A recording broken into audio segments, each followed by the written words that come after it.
Bonjour. Si vous avez une impression de déjà vu, surtout, vous y fiez pas. Je me suis simplement dit qu'après la petite compile sur le E39 que j'avais eu, il aurait été logique de poursuivre sur 5 autres BMW qui sont passées entre mes mains. Ce sont toutes des E36 et la première d'entre elles, vous la connaissez peut-être puisqu'il s'agit de la 318 IS qui a eu droit à un épisode dédié, la chanceuse. J'en entends déjà qui se moquent du 4 cylindres là.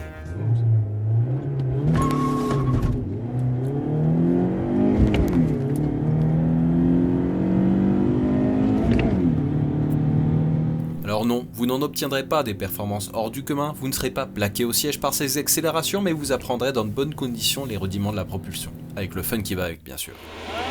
Go.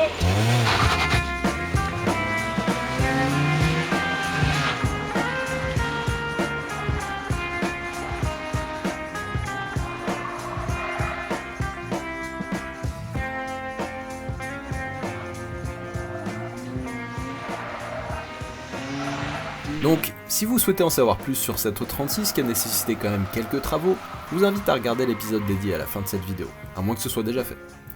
On va passer directement à la suivante, qui est mon premier cabriolet également. Acheté finalement 1200€ dans un état absolument lamentable, cette 320i a été ma bête noire pendant quelques mois. Probablement l'un des épisodes les plus pénibles parmi les rénovations que j'ai pu mener. Alors, je sais pas si on m'entend. Ça, c'est Laura, également passionnée de caisse qui a depuis fondé sa société de négoce automobile. Voilà un chemin que j'aurais bien aimé prendre il y a quelques années. Bon, pour le moment, il s'agit déjà d'arriver à bon port. Et c'est dans ce boucan infernal que je réalise les 400 km qui me séparent d'Annecy. Ça fait vraiment la différence, quoi. C'est beaucoup mieux. En fait, j'aurais dû prendre du gros scotch. J'aurais fait un peu l'étanchéité de la capote. Quitte à être manouche, autant le faire jusqu'au bout. Ce qu'on entend distinctement, c'est l'échappement de kéké qui est en place, mais surtout le roulement de roue arrière qui est complètement mort.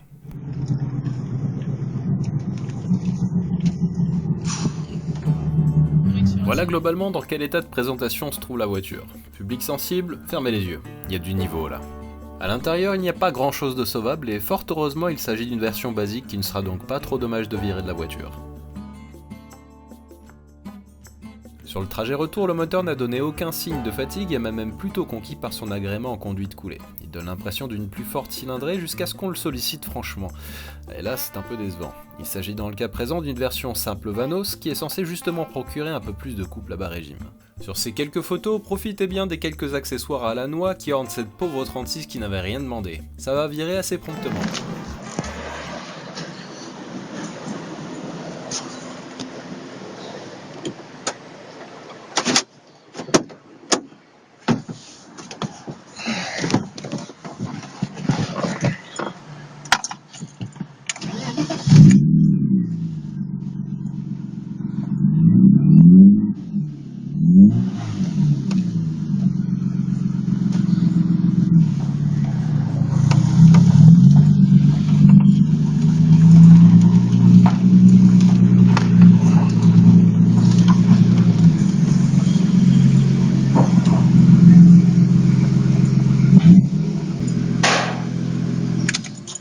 Vous avez entendu pour la dernière fois la pitoyable sonorité que procure ce double lance-patate. Un silencieux d'origine neuve prend idéalement sa place. Plutôt chanceux, je tombe sur un intérieur sport pour cabriolet. Il n'est pas en très bon état, mais on n'est justement pas là pour se tourner les pouces, alors il va avoir droit à une rénovation dans les règles. Après un nettoyage assez sévère, on passe le cuir liquide là où il est indispensable et notamment sur les 2 trous de cigarette présents sur la banquette arrière. On peut terminer la remise en état par une reteinte de l'ensemble qui présente enfin honorablement. Par contre, comme vous vous en doutez, c'est salissant.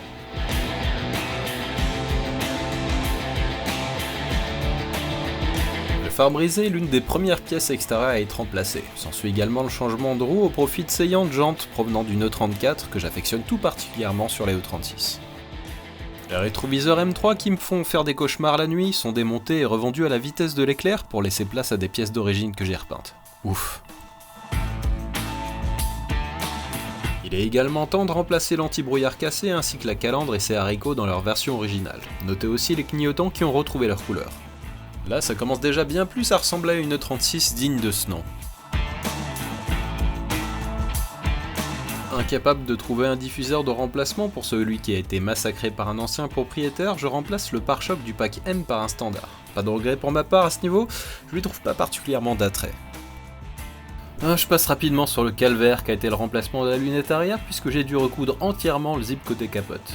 J'ai ensuite poursuivi sur les travaux carrosserie avec un peu de débosselage.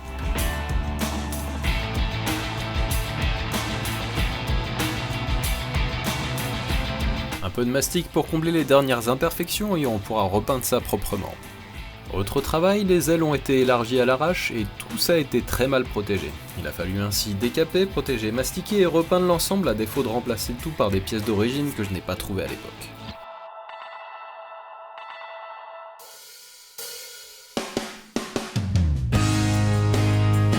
Il s'agissait là de mes premières tentatives de polylustré, ma foi plutôt réussies à la bombe. J'en profite pour corriger certains défauts incrustés dans le vernis en pratiquant également quelques passes de polylustré sur le coffre. Les roulages qui ont suivi révèlent un problème mécanique inconnu jusqu'à présent. Outre un manque de puissance monumentale, la voiture a toutes les peines du monde à tenir le ralenti.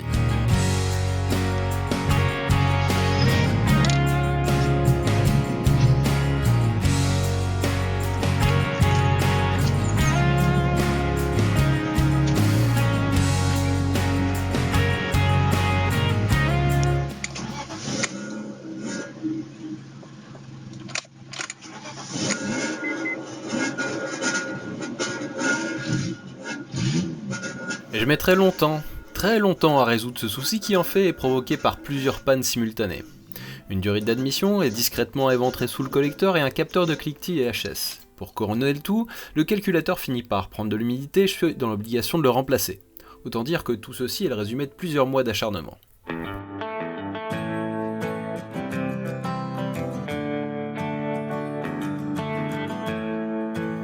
Et je parviens enfin à la remettre d'aplomb et il est temps de finir la rénovation avec les touches finales.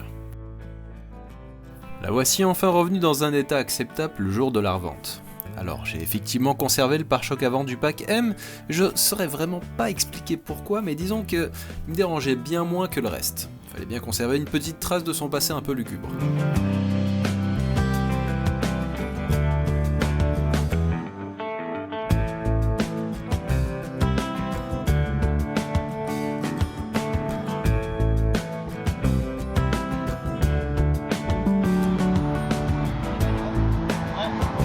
Voilà X. Ouais, je te tiens au jus hein. Moi j'achète la voiture, je la refais, puis on voit. Bon, bonnes vacances petit.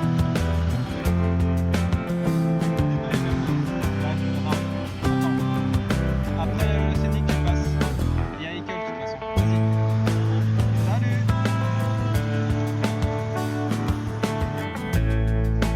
Voilà exactement ce que je cherchais comme cabriolet. Une voiture aux dimensions contenues avec un moteur un minimum mélodieux et agréable pour la balade. Bon, j'en ai pas profité longtemps, mais ça m'aura au moins mis un pied à l'étrier des 6 cylindres BMW. Et puis, il faut admettre que c'est une voiture dont la ligne est vraiment réussie. Pour la revoir de temps en temps, je sais qu'elle fait encore un heureux aujourd'hui. Alors Emric, content? La suite, c'est avec une compacte que je l'ai écrite. Une jolie trouvaille que cette 323 Ti dans une dotation assez particulière et dans un état de présentation quasi irréprochable. Tellement irréprochable d'ailleurs que je n'ai pas fait grand chose dessus, vous verrez.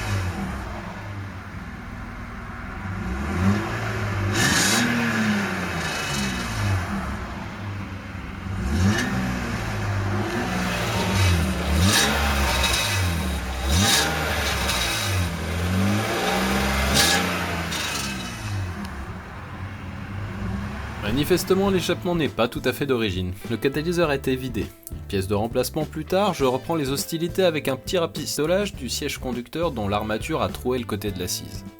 J'ai simplement rajouté une pièce de mousse, puis de tissu, collé l'ensemble et utilisé du cuir liquide avant de reteinter le tout. Pas nickel, mais au moins, ça ne s'aggravera pas.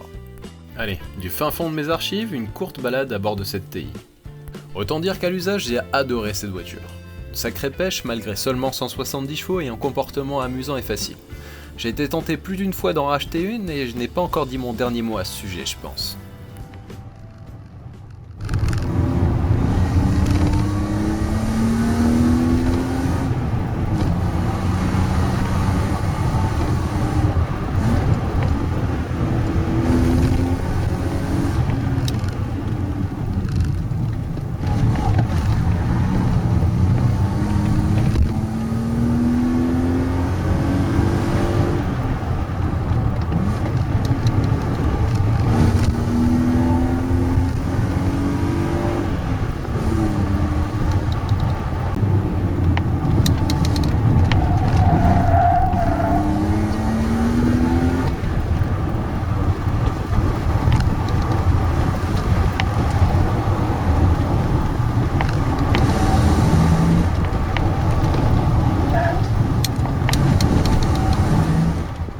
Encore une autre qui a fini entre des mains absolument pas inconnues, comme le prouve cette photo qui illustre plusieurs voitures que j'ai eues par le passé.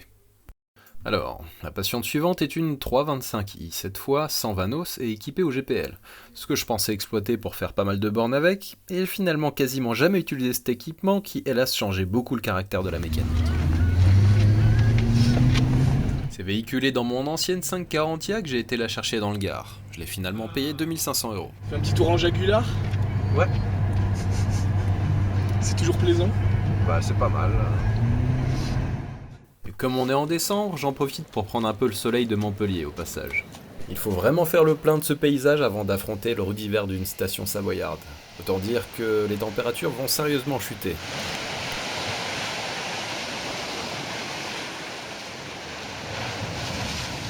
Revenons à nos moutons. Cette 325i présente encore assez bien mais a perdu quelques-uns de ses équipements de 91. C'est l'une des premières E36 et il est donc en mon devoir de faire le nécessaire pour qu'elle représente correctement cette génération. Il y a encore du travail à l'intérieur dont je ne supporte pas les sièges standards sans maintien mais également mécaniquement car à l'achat ceci s'enligne, boite pas mal et n'a pas toute sa pêche. Fort de mon expérience de la 320i, je remplace les durites cachées et lui offre une bonne remise à niveau. Voilà qui m'ouvre les portes de la performance.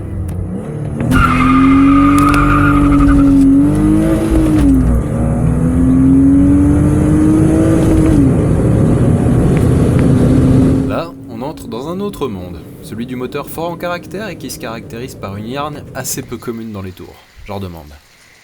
Les conditions de travail et de circulation sont ce qu'elles sont ici, ça me permettra de prouver à qui veut qu'une propulsion sur la neige, c'est surtout un jouet ultra ludique.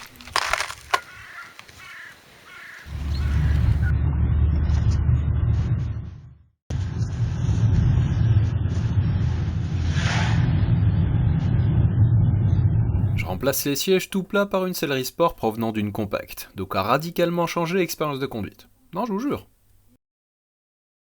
Je vernis les lentilles de phare ainsi que les anti-brouillard pour qu'elle retrouve son gard d'origine. Ça a son charme. Elle récupère également ses clignotants orange qui seront complétés par des répétiteurs de la même couleur un peu plus tard. Je vous laisse deviner quelle jante j'ai choisi pour porter la montre pneumatique estivale. On ne change pas une équipe qui gagne. Esthétiquement en tout cas, je suis arrivé exactement au résultat que je souhaitais obtenir. Une 325i parfaite à mes yeux, puisqu'elle reprend les éléments de l'époque et offre un super agrément à l'utilisation. Voilà une voiture que j'aurais également aimé garder finalement, même si j'en ai pas mal profité de celle-ci.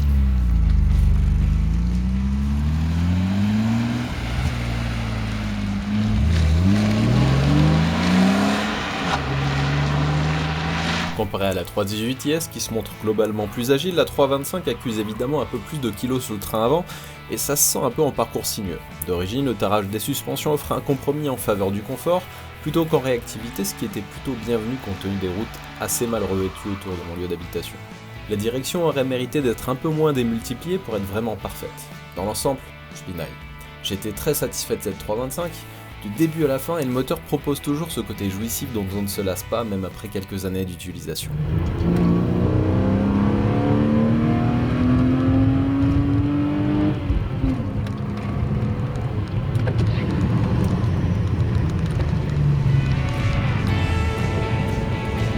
A l'époque, c'est-à-dire en 2013, je m'étais essayé à quelques tests sur l'amplification du son de l'admission au travers du système audio de la voiture.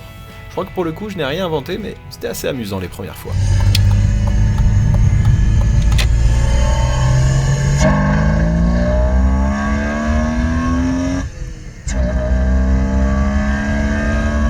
Test également pratiqué dans la 318IS avec un résultat audio plutôt déroutant.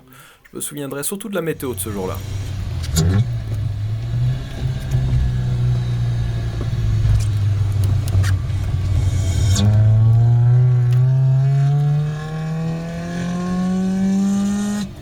Cette même année, j'ai pu faire mes premiers tours de circuit au volant de la 325. Une super expérience à tout point de vue. Vivement que ça se reproduise. En supplément de cette voiture, comme le cabriolet me manquait, je me suis alors littéralement rué sur une 328i à vendre dans le sud pour une somme très raisonnable. Je suis parvenu à repartir avec pour 1700 €. Un aller-retour express puisque nous sommes partis en fin de matinée et revenus dans la soirée.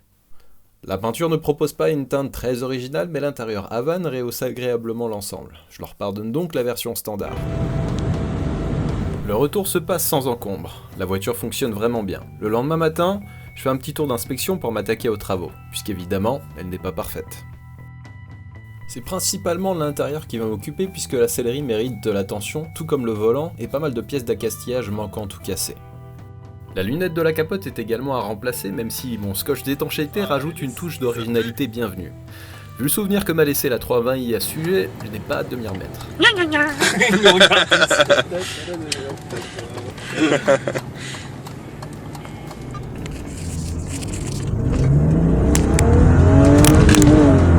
En attendant, je découvre la grande souplesse de cette mécanique, mais aussi son cruel manque de caractère face au vieux M50. On ne peut pas gagner sur tous les tableaux. Reste que le 2,8 litres M52 sied très bien au cabriolet. Ça tombe bien, j'ai déjà remis en fonction le mécanisme de la capote dont un des bras était plié sous le couvre-capote.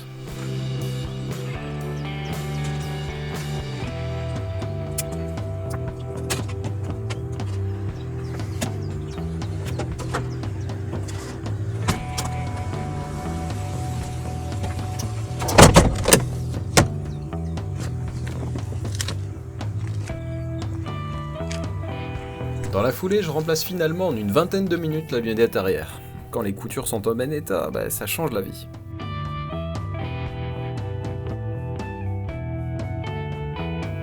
Il est maintenant temps de s'attaquer au siège conducteur dont le côté du dossier est assez atteint. Je ne pourrais pas faire de réparation dans les règles de l'art puisqu'il manque carrément de la matière, mais je vais tout de même réussir à bricoler quelque chose pour qu'il soit plus présentable et cesse de se détériorer. Après avoir refermé l'ouverture avec du fil de capote bien costaud, je passe une bonne quantité de cuir liquide pour venir renforcer cette section du cuir et viens ensuite recouvrir le tout d'une couche de teinte sur mesure. À défaut d'être parfait, c'est tout de même moins choquant, non ? La banquette a également droit à un coup de nettoyage et de teinte car elle a cruellement manqué d'entretien ces dernières années, il semblerait. Pour comparer entre le début et la fin des travaux, j'ai également rénové le volant, remplacé le pommeau, réinstallé les éléments manquants et pour finir, je me suis attaqué à une réparation partielle du mid. Cet afficheur multifonction présentait quelques soucis, notamment une piste d'éclairage HS que j'ai chanté, ainsi que le classique défaut des lignes d'affichage qui disparaissent. J'ai pu en récupérer la majorité, ce qui rend possible la lecture des messages affichés au moins. Au terme de ces travaux, l'intérieur était tout de même nettement plus agréable et commençait à ressembler aux belles photos qu'on peut voir dans les brochures distribuées pour la vente. Dommage, je n'ai pas pris le temps de faire beaucoup de vidéos de cette voiture. Il me reste donc que ces clichés qui montrent également que j'avais donné un bon coup de propre au compartiment moteur ainsi qu'à la carrosserie qui a eu droit à une correction des rayures les plus importantes.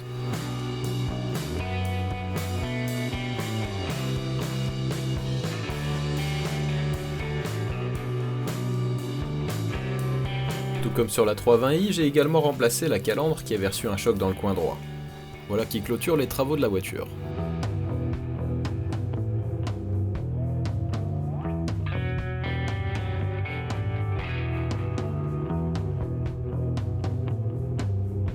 Et c'est également sur cet énième E36 que nous arrivons au terme de cette autobio. J'espère qu'il vous a plu et que le manque de vidéos ne s'est pas trop fait sentir. Oh putain, mon dieu il est véreux. En attendant le prochain opus, profitez bien de vos congés si vous en avez. Moi je retourne à mes archives voir le genre de conneries que je faisais il y a quelques années en arrière. Alors, à bientôt!